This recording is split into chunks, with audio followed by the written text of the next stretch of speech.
नमस्कार दोस्तों। कभी आपने सोचा है जब सब कुछ ठीक चल रहा हो तब भी अचानक घबराहट क्यों हो जाती है? दिल धड़कने लगता है, हाथ कांपने लगते हैं, मन बेचैन हो जाता है और हम सोचते हैं आखिर मेरे साथ ऐसा क्यों हो रहा है।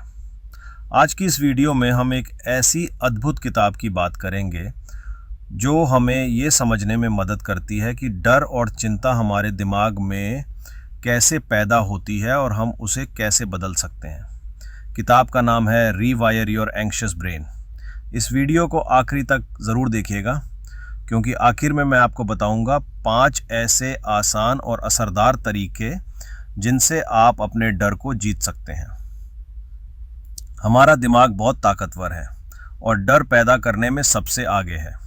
इस किताब में कहा गया है कि हमारे दिमाग में चिंता 2 रास्तों से आती है। एमिगडाला ये हमारे दिमाग का सुरक्षा गार्ड है।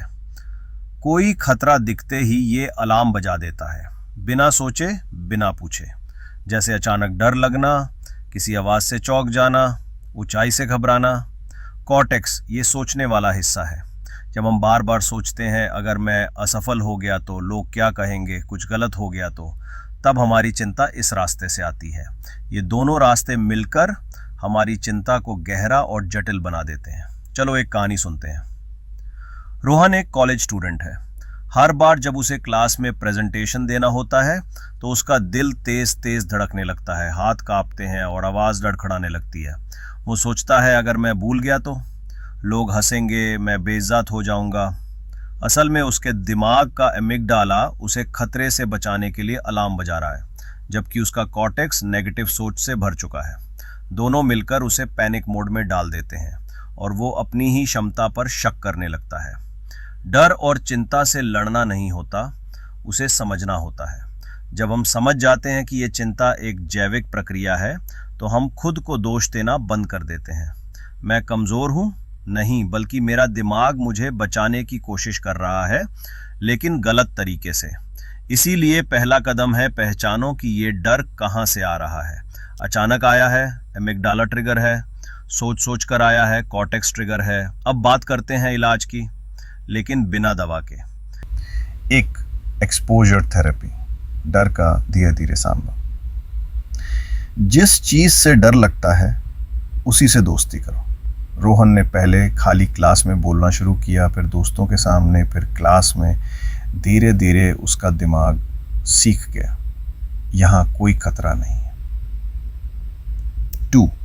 कॉग्निटिव रीस्ट्रक्चरिंग, सोच बदलो। जब दिमाग कहे मुझे कुछ नहीं आता तो पूछो क्या कभी ऐसा हुआ है कि मैंने कुछ अच्छा किया हो। इससे कॉर्टेक्स के पुराने नेगेटिव सर्किट टूटते हैं। 3. माइंडफुलनेस और सांस का जादू। हर दिन 5 मिनट के लिए आंखें बंद करो और सांस पर ध्यान दो। ये अभ्यास दिमाग की वायरिंग को धीरे धीरे बदलता है। विज्ञान की भाषा में न्यूरोप्लास्टिसिटी। न्यूरोप्लास्टिसिटी का मतलब है आपका दिमाग बदल सकता है। जैसे हम नई भाषा या गाना सीखते हैं, वैसे ही हम डर के बजाय हिम्मत सीख सकते हैं। जब हम बार बार सकारात्मक सोच और शांत व्यवहार करते हैं तो दिमाग में नए रास्ते बनते हैं। पुराने डर के रास्ते धीरे धीरे मिटने लगते हैं। एक और प्रेरणादायक कहानी। स्नेहा एक कामकाजी महिला, हर मीटिंग में बोलने से डरती थी, लेकिन उसने खुद को हर हफ्ते एक नई चुनौती दी। पहले सिर्फ सुनना, फिर एक वाक्य बोलना, फिर राय देना। 6 महीने बाद वही स्नेहा अब मीटिंग लीड करती है। कैसे? उसने अपने एमिगडाला को ट्रेन किया और कॉर्टेक्स को नया सोचने पर मजबूर किया। अंत का सारांश और संदेश तो दोस्तों, डर कोई राक्षस नहीं है, ये तो बस एक पुराना आदत वाला रास्ता है। आप हर दिन अपने सोच और व्यवहार से नया रास्ता बना सकते हैं। 5 जरूरी बातें याद रखें। डर को पहचानो, उससे लड़ो नहीं, धीरे धीरे उसका सामना करो। गलत सोच को पकड़ो और बदलो। माइंडफुलनेस और सांस पर ध्यान दो। खुद को समय दो। बदलाव धीरे होता है, लेकिन होता ज़रूर है। अगर आपको ये कहानी और विचार पसंद आए तो वीडियो को लाइक करें, कमेंट में बताएं कि कौन सी बात दिल को छू गई। और चैनल को सब्सक्राइब करना मत भूलिए। आपका डर चाहे जितना बड़ा हो, आप उससे बड़े हैं। धन्यवाद। मिलते हैं अगले वीडियो में।